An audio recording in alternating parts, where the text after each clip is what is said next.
There is this age-old question Mm-hmm. that I think keeps a lot of us up at night. Mm-hmm. Or at least it definitely bothers me when I'm like scrolling through LinkedIn or reading the news. You look around at people who have made Super it, successful one. yeah, the wildly successful ones, and you try to figure out the The variable. secret sauce. Exactly. Because you look at them and you think, okay, they aren't necessarily smarter than me. They definitely didn't start with more money than some other people who failed, and they aren't working 25 hours a day because that's, well, physically impossible. Right. So why them? Why do some people just skyrocket while others who are just as talented seem to hit this invisible ceiling and just stay stagnant? Is it luck?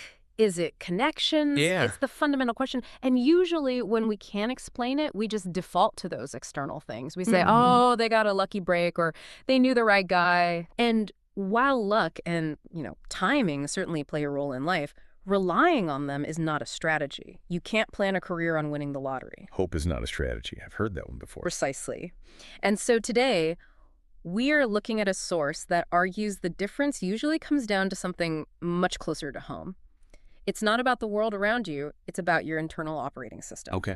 We are doing a deep dive into mindset, Mastering Your Own Mindset for Success by Martin Lewis. This is the third book in his Psychology Mastery series. And what I love about this particular source, and why I really want to unpack it today, is that it tries to move beyond mindset. It's just another buzzword. Yeah. The whole just think positive thoughts and money will fall from the sky thing. Yeah. That stuff drives me crazy. It drives everyone crazy because it doesn't work. This isn't about manifestation or, magic. Lewis actually gets into the nitty-gritty of the mechanics. Okay. He treats success almost like an engineering problem. If the output isn't what you want, you don't yell at the machine, you check the gears. So let's get under the hood. The core premise here is that success isn't just about external factors. It is about shifting from a fixed state to a growth state. And Lewis claims this isn't just a philosophical shift, it's a tactical one. A tactical one. It is the mission of the book. He wants to give you specific, actionable strategies to rewrite that code. It's essentially a guide for critical thinking in a world where it's just so easy to drift along. Okay, so let's start with the definitions because I feel like everything else hangs on this. Mm-hmm. Lewis contrasts the fixed mindset with the growth mindset. Right. I think most people, if you ask them, will say, oh, I have a growth mindset. Yeah. Because nobody wants to admit they are stubborn. Of course not. But Lewis's definition of fixed is a bit darker than just being stubborn, isn't it? It's much deeper. Lewis defines the fixed mindset essentially as a defeatist attitude. A defeatist attitude. Yeah, it's a defense mechanism. It's not just being pessimistic. It's about protecting your ego. So if you have a fixed mindset, you tend to get discouraged very, very easily. So when you hit a setback. When you hit a setback, you don't look at what you did wrong. You blame a lack of opportunity. You say, well, I never had a chance anyway. It's the system is rigged mentality. Exactly. And the most interesting symptom Lewis highlights is the fear of humiliation. Okay. He argues that people with a fixed mindset hide their failures because they are terrified of looking bad. They view talent as this static thing. You either have it or you don't. So if you fail. So if you try something and fail, it proves you don't have it. And that is terrifying to them. That is so relatable, though. The idea that you'd rather not try than try and be seen failing. Mm-hmm. It leads to this fatalistic view he describes where you think, I'm just barking up the wrong tree, or I shouldn't try this, it's beyond me. It becomes a self-fulfilling prophecy. If you believe you are stagnant, you become stagnant. And he has a check for this, right? He does, a very direct self-check to see if you are falling into this trap. He asks you to really self-reflect. Do you constantly complain? Are you chronically discontent? That's a tough question to answer, honestly. It is. But if the answer is yes, that is your red flag. Complaining is the hallmark of the fixed mindset because it implies the problem is outside of your control. And you're just a victim of it. You're a victim, exactly. Okay, so let's flip the coin. The growth mindset. This isn't just blind optimism, is it? It's not just, I can do anything. No, it's much more nuanced. It's the belief that your skills, your education, and your character are not set in stone. They're plastic. They're plastic. They can be improved. It's about control. With a growth mindset, you believe you have agency. Even if you have fewer opportunities than someone else, you believe you can bounce back. And this is key, bounce back better. Because you learned something. You've acquired knowledge from the failure. You're harvesting data from the crash. I like that. Yeah. You aren't defined by the crash. You are informed by it. Exactly. Here is where it gets really interesting for me, and maybe a little controversial for the cynics out there. Lewis has this section on believing in yourself. Mm-hmm. And he admits right up front, it sounds cheesy. It sounds like a line from a bad sports movie. It does. But he argues it's pragmatically necessary. It is a logical necessity. I mean, think about it like an equation. Success requires massive effort over a long period of time. With very little feedback. Usually. Zero immediate feedback. So if you do not believe in yourself, you have already given up before you start. Why would you put in the effort if you don't believe it will pay off? So it's not emotional. It's structural. You literally cannot do the work if you don't believe the work works. Precisely. And Lewis makes a great point. It is ridiculous to expect others, investors, bosses, partners, to believe in you if you don't believe in yourself first. Right. You are the primary salesperson of your own potential. If you don't buy the product, nobody else will. He also connects this to passion. He says you can't go back and change your high school grades. You can't suddenly have an Ivy League degree if you didn't get one. Right. Those things are in the past. But he argues that passion often beats raw intellect. He specifically mentions that even straight-A students from Ivy League universities don't succeed without passion and work ethic. That's interesting. We often assume the smart kids have it made, but Lewis argues that without the drive to push through failure, the person with less talent but more growth mindset, they're going to overtake them. It's the tortoise and the hare, but the tortoise is just really, really obsessed with walking. And the hare is afraid of tripping and looking stupid. So, okay, we have the operating system defined. We need to shift from fixed to growth. But you can have the best mindset in the world and still get nothing done if you're distracted. Absolutely. Let's get into the tactical defense. Because even with the best mindset, the world is noisy. It is. And Lewis has a pretty hardline stance on distractions. His argument is that it is far better to completely avoid distractions than to try and resist them constantly. So don't even fight the battle. Don't fight it. He views willpower as a battery. It's a finite resource. If you spend all day fighting the urge to check your phone, you are draining the battery. By the time you need to do deep work, you're empty. So he suggests no distraction hours. This isn't just try to focus. This is blocking out specific times where the phone is off, the TV is off. You are literally unreachable, a sterile environment. But he doesn't say do this 24/7. He says you need to align those hours with your chronotype. Your natural rhythm. Your natural biological rhythm. It's about working during your most productive hours. I loved the breakdown of the types here. You've got the early risers, the morning larks, Yeah. who use the quiet time before the world wakes up. Yeah. Then you have the night owls, who work after everyone else is asleep. But then he mentions the pressure players. I think a lot of people fall into this one. I definitely do. Me too. These are the people who do their best work right before the 5 p.m. deadline. The adrenaline. Yeah, the adrenaline of the looming deadline focuses them. Lewis isn't saying one is better than the other. He's saying you need to know which one you are. Lean into your biology. Lean into it. If you are a pressure player, don't try to force yourself to work at 6 a.m. Schedule your no distraction block for 3 p.m. This leads into the concept of delayed gratification, which Lewis calls the adulting aspect of success. It is. It's the part where you have to say no to the fun stuff right now. The sacrifice. It's the ability to sacrifice the present for the future. But, and this is important because Lewis is practical, he doesn't say you should never have rewards. Oh, it's good to hear. He actually suggests a reward system to keep motivation high. Right. He says after a non-distracted day, treat yourself. A glass of wine, a scoop of ice cream, an hour of mindless TV. A little carrot to keep the donkey moving. Exactly. But the sequence matters. You Yeah. get the wine after the work. Right. It sustains the momentum. And speaking of momentum, that brings us to the next major pillar Lewis discusses.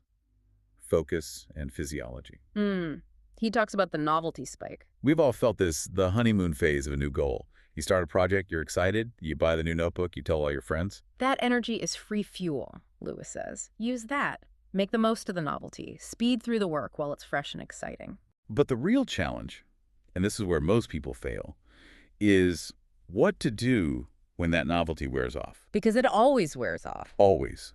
Or when life gets in the way. He gives the example of a thesis or a project that got shelved because, life happens. Get married, have a baby, get sick. Yeah. You come back to it 6 months later, and Yeah. it just feels dead. It's cold. How do you revive a dead project? His strategy here is brilliant.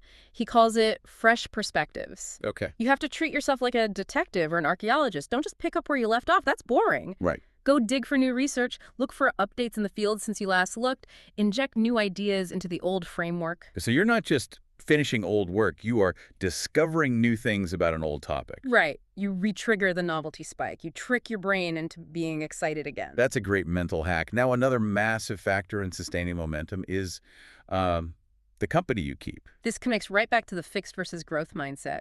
Emotions and attitudes are contagious. So if you hang around defeatist friends, Their doubt seeps into you. They will tell you, the economy is bad, or that never works, or why bother?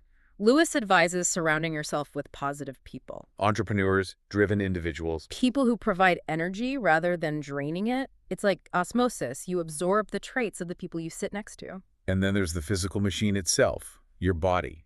Lewis is pretty blunt here. Very blunt. You cannot succeed if you are falling apart physically. It's a non-negotiable for him. He talks about the trap of the convenience meal, ordering pizza or fast food to your desk because you're too busy to stop. I have been guilty of this so many times. Oh, me too. Yeah. I'm in the zone. Just send me a burger. But Lewis argues that you are actually sabotaging your work quality. The crash you get from that food, the lethargy, if you are sick or sluggish, your output drops. You're working, but it's bad work. Right. You might be working long hours, but the quality of those hours is garbage. He uses a killer example here. Anna Wintour, Editor-in-chief of Vogue. extremely busy woman, runs an empire, but she plays tennis for an hour a day. It is about stamina.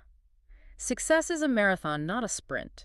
If you don't have the physical health to endure the stress and the long hours, you will burn out. So diet and exercise aren't just lifestyle choices. They are business strategies. You are maintaining the engine. Okay, so we have the mindset, the defense against distraction, and the physical stamina. Now let's look at the toolkit, the habit stack. Right.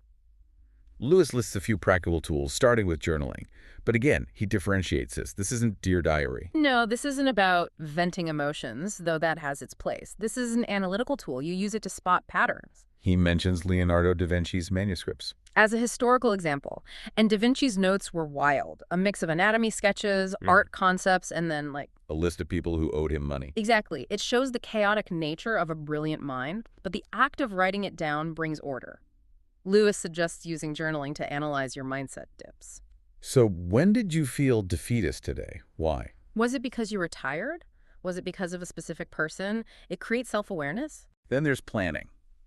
And there's a bit of a debate here. Digital versus paper. Lewis seems to be team paper. He is. He suggests a physical notebook for sketching plans.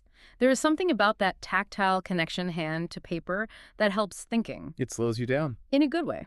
And he breaks planning down into 3 levels: daily checklists, weekly plans, and yearly plans. You need all 3 to keep the ship moving. Now, there is a metaphor in this section that I found really provocative. He talks about treating your project as a child. This is a powerful, if somewhat exhausting, image. It sounds stressful. It is. He says that being a parent is a 24/7 role. You don't take a break from being a parent, even if you are on vacation. You're always thinking about it. You are always watching out for them. He argues you should view your project the same way. Even if you are on a Caribbean cruise, you have your notes. Your mind is always churning in the background. It really pushes back against the modern idea of disconnecting. It does. But Lewis argues that if you want true mastery, it requires a level of obsession. Which needs to be directed correctly. He has a section on do what you do best. Yes. This is about aligning your growth with your natural aptitude. Right. The example of the student who wants to be a doctor because it's popular, but is terrible at science. And they are miserable. They were fighting their own nature, Lewis says. Stop. If you are naturally a math whiz, don't force yourself into biology just because of social pressure. You should become an engineer. Or a physicist. So growth mindset doesn't mean I can be anything. What does it mean then? It means I can grow immensely in the areas where I have potential. You have to build on your strengths, not just hammer away at your weaknesses until you're average. So we've covered the internal work. Yeah. Now let's talk about external resources. Investing in the self. And this isn't just spiritual investment. It involves actual money. Yes. Lewis talks about financial and image investment. Education is the obvious one, MBAs, diplomas. But he also talks about wardrobe. Which feels a little superficial at first glance. It does. But think about the psychology. Investing in classic pieces, a white dress shirt, good slacks, rather than fast fashion. It's about projecting the image of the person you want to become. It changes how people treat you. And it changes how you carry yourself. Dress for the job you want, essentially. He also touches on digital presence. A professional website is crucial, but he warns that social media is a double-edged sword. It can build you up. But one wrong post can destroy your reputation. It requires careful curation. You are a brand, whether you like it or not. And to afford all this, the suits, the website, the courses, you need money management. Yeah, he advises tracking expenses to find those harmless habits that drain you. The cigarettes, the overpriced coffee, the weekly bottle of wine. These small leaks sink the ship. He's not saying you can't enjoy life, but he's saying that money is a resource you need for your growth. You need that capital to invest in yourself. He also talks about risk. Yeah. And I like that he qualifies it. It's not about gambling, it's about calculated risks. That is the key distinction. You take the risk only when the benefits outweigh the cons. And this is the practical advice. You must have backup money. A safety net. Yeah. You can't take a calculated risk if failure means starvation or homelessness. That's just recklessness. Finally, in this section, he brings up the Early Risers Club again, Disney CEO Robert Iger, Richard Branson. It just reinforces that idea of seizing the day. Whether you are a morning person by nature or not, there is a pattern among successful people of starting before the rest of the world interferes. They get a head start on the chaos. Exactly. So, bringing this all together, we've gone from the internal operating system, shifting from fixed to growth, to the tactical defense of blocking distractions. Sustaining momentum through health and novelty. Stacking habits like journaling and planning, and finally, investing money and time back into yourself. It is a comprehensive ecosystem. It's not one thing. It's how all these things, mindset, health, habits, finance interlock to create a platform for success.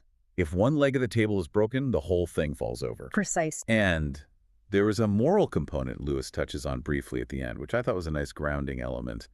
Charity. Yes. It's a surprising addition to a book about personal success, but it fits. He mentions that whether you do it for tax reasons, for image, or out of genuine kindness, giving back creates a positive loop. It gives you perspective. It reminds you that there are people worse off, and it creates a sense of gratitude. It stops you from becoming so self-absorbed that you lose touch with reality. Exactly. Even just giving a few dollars starts that cycle. It keeps the ego in check. Now, before we wrap up, I want to leave the listener with one final provocative thought from the very end of the text. We've talked a lot about doing planning, working, analyzing, all of it. But Lewis ends with meditation. It is the counterbalance. In a world of constant doing, the final key might be quieting the noise. You need to clear the mental cache to maintain the focus necessary for the long haul. If your mind is always racing with plans and anxieties, you can't be strategic. So amidst all this activity, you must find time to be still. So that is your mission, should you choose to accept it. You don't have to do all of this at once. You don't have to overhaul your life by tomorrow morning. No. Pick one habit. Maybe it's the no distraction hour. Maybe it's buying that physical notebook today.